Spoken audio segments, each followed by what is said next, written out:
Halo semua, kembali lagi di channel Bochnime. Sebelum kita mulai, klik tombol subscribe dan aktifkan notifikasinya supaya kalian tidak ketinggalan info dan teori terbaru mengenai One Piece. Sekarang lanjut ke pembahasan. Kali ini Mimin Bochnime melanjutkan scene selanjutnya. Scene memperlihatkan kondisi Ben Beckman yang saat ini sedang bertarung melawan Seraphim Mihawk di Pulau Hachinosu. Dalam pertarungan ini, Ben Beckman tidak mengerahkan seluruh kemampuan yang dia miliki karena dia merasa masih harus menyimpan tenaga. Sebab kedepannya nanti Ben Beckman harus berurusan dengan musuh yang lebih kuat lagi. Jadi memang dia benar-benar harus menghemat tenaga. Meski begitu, Ben Beckman tetap bertarung dengan baik dan membuat Seraphim Mihawk menjadi sangat terdesak. Pada puncaknya, dia sukses melancarkan serangan dengan Bushoshoku Haki yang sangat kuat, yang membuat Seraphim Mihawk terpental cukup jauh dari sana. Walau Seraphim itu belum kalah karena daya tahan tubuhnya sangat luar biasa, tapi serangan Ben Beckman itu membuat Seraphim Mihawk mengalami cedera yang cukup parah. Dengan begitu, setelah ini Seraphim Mihawk tidak akan bisa bertarung dengan prima seperti tadi. Saat Seraphim Mihawk bangkit kembali usai dihempaskan oleh Ben Beckman,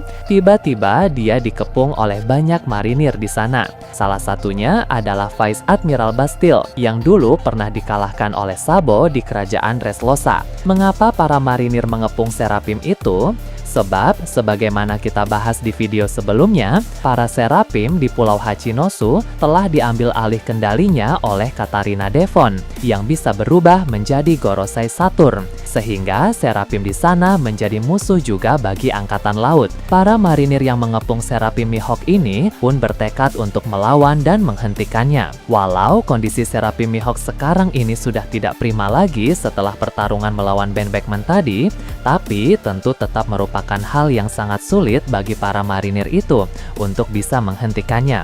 Apalagi kita tahu bahwa Vice Admiral Bastille itu pun kemampuannya terbilang biasa saja. Sementara itu, Kizaru juga disorot. Beberapa waktu yang lalu, dia mencoba menghentikan duel Shanks melawan Kurohige, tapi dia merasa tidak mendapat kesempatan bagus. Kizaru pun memilih untuk mundur terlebih dahulu sambil memantau keadaan dari salah satu bangunan tinggi yang ada di Pulau Hachinosu. Tapi, tiba-tiba beberapa aliansi Kurohige naik ke sana untuk mengincar Kizaru, sehingga kini mereka pun akan bertarung. Dalam pertarungan tersebut, Kizaru bisa sangat santai karena ada perbedaan kekuatan yang sangat signifikan antara mereka di sana. Sebenarnya, Admiral itu bisa saja mengalahkan para lawannya itu dengan sangat cepat, tapi dia sengaja mengulur waktu terlebih dahulu. Sebab, Kizaru saat ini bertarung sambil memantau duel Shanks melawan Kurohige. Dia mencari momentum kapan waktu yang tepat untuk mengintervensi lagi.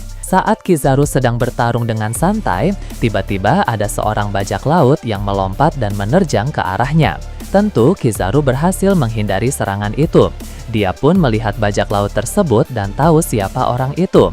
Bajak laut tersebut adalah salah satu aliansi Kurohige yang telah memiliki nama di dunia baru, yang mana dia punya bounty 650 juta berry. Bajak laut tersebut pun menyeringai seram lalu berkata, dia tidak sabar untuk mengalahkan seorang admiral. Di sini Kizaru hanya mengeluarkan perkataan sarkastik dengan bilang bajak laut itu seram sekali. Padahal Kizaru tahu bahwa bajak laut dengan bounty 650 juta berry tersebut bukanlah masalah besar. Hanya saja Kizaru memang perlu lebih sedikit serius dari sebelumnya supaya nanti bisa lebih fokus lagi memantau pertarungan antara Shanks melawan Kurohige. Berpindah ke area lain pulau tersebut, ada pertarungan babak kedua antara Sanjuan Wolf melawan kru inti Shanks yang bernama Building Snake. Mengapa ini menjadi pertarungan babak kedua? Sebagaimana kita bahas di video sebelumnya, mereka sudah berduel beberapa waktu yang lalu dan dimenangkan oleh Building Snake. Tapi, Doc Q memberi Sanjuan Wolf ramuan penyembuh instan sehingga dia bisa bangkit kembali bahkan lebih kuat dari sebelumnya. Kali ini,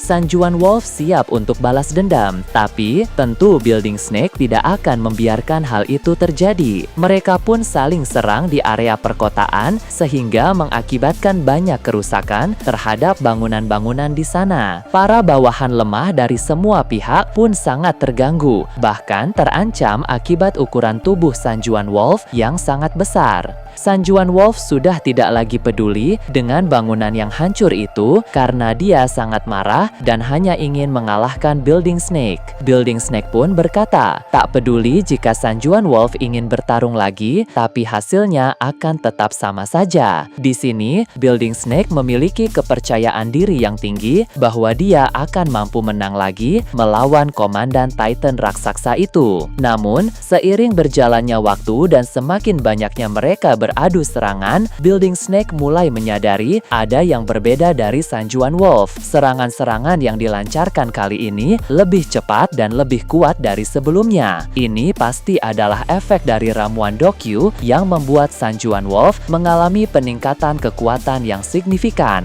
Building Snake pun paham bahwa jika hanya saling adu serangan saja, maka Sanjuan Wolf pasti akan unggul. Jadi, Building Snake pun akan menghentikan serangan dan mulai mencari cara yang lebih efektif untuk menumbangkan Sanjuan Wolf yang sekarang. Raksasa seperti Sanjuan Wolf pasti memiliki titik vital, sehingga titik vital itulah yang akan diincar oleh Building Snake. Kali ini, Building Snake terlihat terdesak karena dia masih mencari kelemahan dari Sanjuan Wolf itu. Sementara itu, di area lain ada Sengoku yang sedang bertarung melawan beberapa aliansi dan bawahan bajak laut Kurohige. Tentu mereka semua bukan tandingan sang mantan Fleet Admiral tersebut, sehingga Sengoku bisa mengalahkan mereka semua dengan mudah. Kemudian, Sengoku melihat ada bawahan-bawahan marinir yang tengah membawa beberapa Vice Admiral dalam keadaan membeku. Sebagaimana kita bahas di video sebelumnya, belum lama ini, para Vice Admiral itu menghadapi Kuzan. Dalam pertarungan itu, Kuzan hanya sekadar membekukan mereka dan menyuruh beberapa marinir membawa pergi para Vice Admiral yang telah membeku itu supaya mereka bisa berada di tempat yang aman.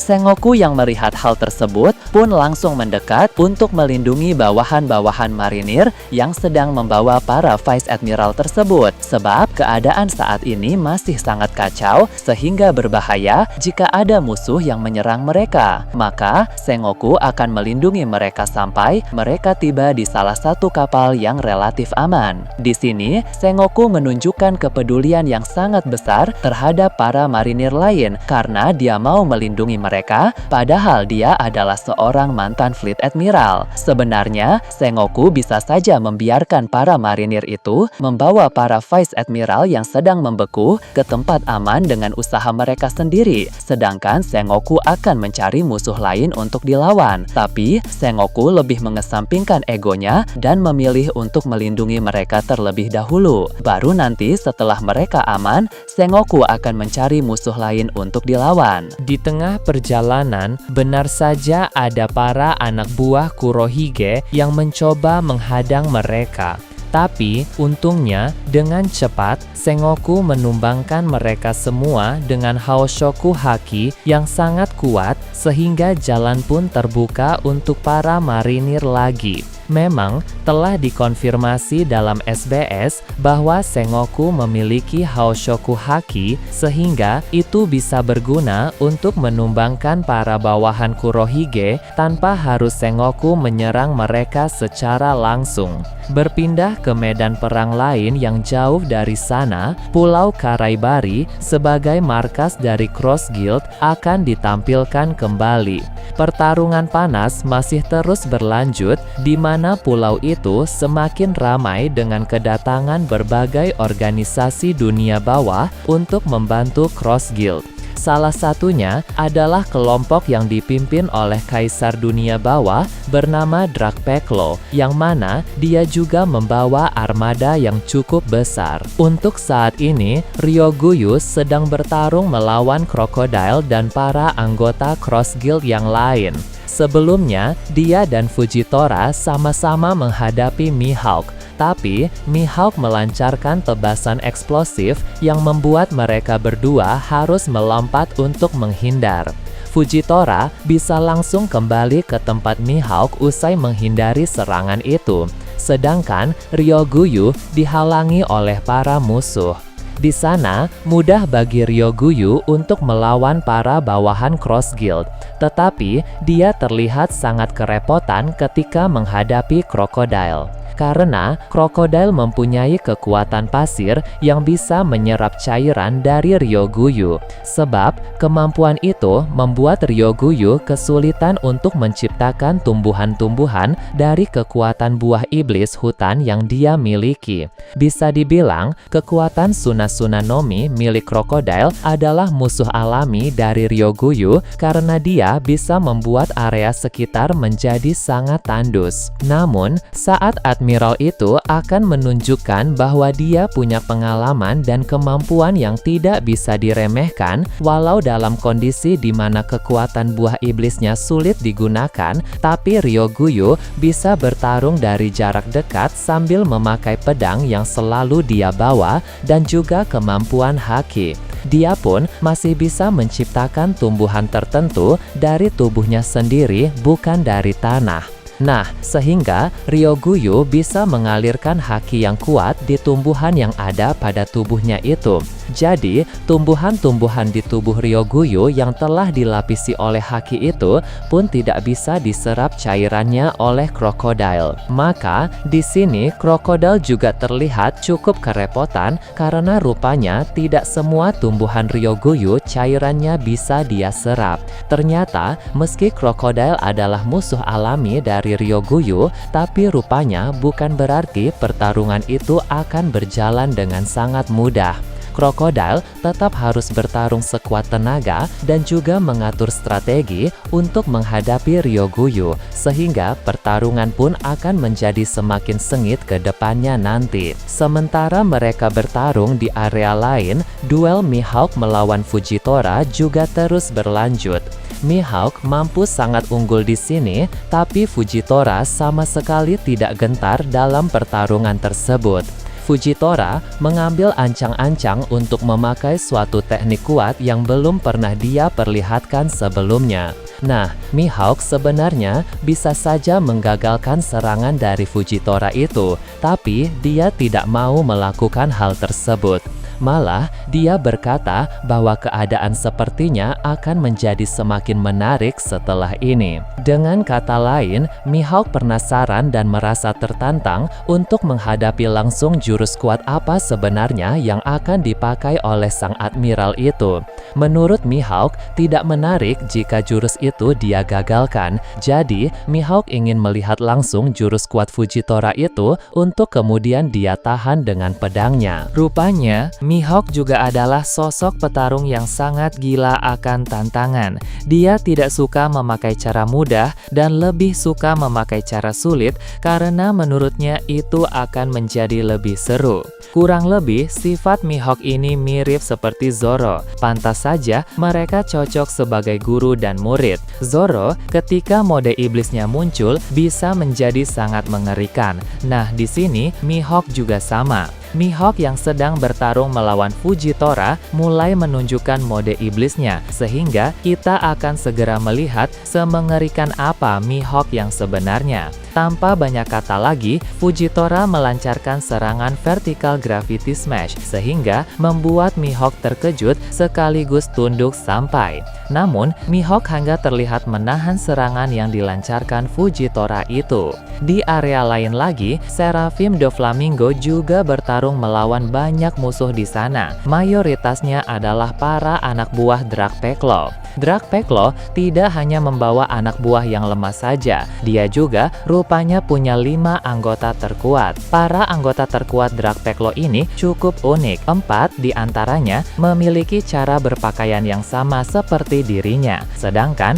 yang satu lagi sangat jauh berbeda. Orang dengan gaya yang berbeda ini adalah anggota baru, tapi menurut rumor yang ada, dia bahkan lebih kuat dari Dragpeklo itu sendiri. 2 dari 5 anggota terkuat itu pun diperintahkan oleh Dragpeklo untuk membantu yang lain melawan Seraphim Doflamingo. Sementara itu, Drag tertawa karena merasa terhibur di mana dia bisa menyaksikan karya luar biasa Vegapunk secara langsung. Kemudian, setelah itu, dia pun berjalan bersama dengan 3 anggota terkuatnya yang lain. Berpindah ke tempat lain yang jauh dari sana, agen CP0 yang sedang mencari Vivi juga kembali diperlihatkan. Mereka belum menemukan di mana markas Morgans karena sulit untuk mencari kantor yang selalu terbang dengan balon udara itu. Tiba-tiba, di tengah perjalanan, ada dua kapal yang menghadang. Dua kapal itu berisi pasukan bayaran dari dunia bawah yang disewa oleh Morgans untuk menghalangi para agen CP0 tersebut. Di sini, Morgans benar-benar berusaha keras untuk mempertahankan Vivi, padahal dia mungkin akan aman saja jika dia menyerahkan Vivi ke pihak pemerintah dunia. Tentu, Morgans punya tujuan tertentu, sebab ini bukanlah pertolongan yang cuma-cuma. Nah, mungkin dia ingin membuat berita besar dengan Vivi sebagai narasumber, atau ada sesuatu di Alabasta yang Morgans inginkan sehingga dia harus membuat Vivi merasa berhutang budi. Berpindah ke tempat lain lagi, pertempuran 4 komandan armada besar bajak laut topi jerami melawan pasukan angkatan laut masih terus berlanjut. Sebagaimana kita bahas di video sebelumnya, awalnya mereka sudah unggul, tapi mulai berdatangan bala bantuan dari pihak angkatan laut. Sai dan Ideo pun dilempar oleh Orlumbus ke kapal-kapal marinir yang berdatangan itu agar mereka bisa melancarkan serangan secara langsung. Begitu Sai mendarat di salah satu kapal, dia langsung memakai teknik khas Hokan yang membuat kapal itu menjadi terbelah. Sai pun kemudian berdiri di salah satu sisi kapal yang telah terbelah itu. Lalu, Ideo yang mendarat di kapal lainnya pun melancarkan tinju meriam. Berhubung tinju meriam Ideo tidak sekuat tendangan Sai, kapal yang dia serang pun tidak langsung hancur, tapi serangan itu sukses menimbulkan kerusakan yang cukup parah dan membuat para pasukan di sana menjadi terluka parah. Nah, bagaimana menurut kalian terkait ini? Nah, itu tadi berbagai hal menarik pada pembahasan channel Bochnime kali ini. Menurut kalian bagaimana? Silahkan tulis di kolom komentar di bawah. Oke, segitu saja untuk pembahasan kali ini. Jangan lupa like, share, dan subscribe untuk video menarik selanjutnya. Peaceful World!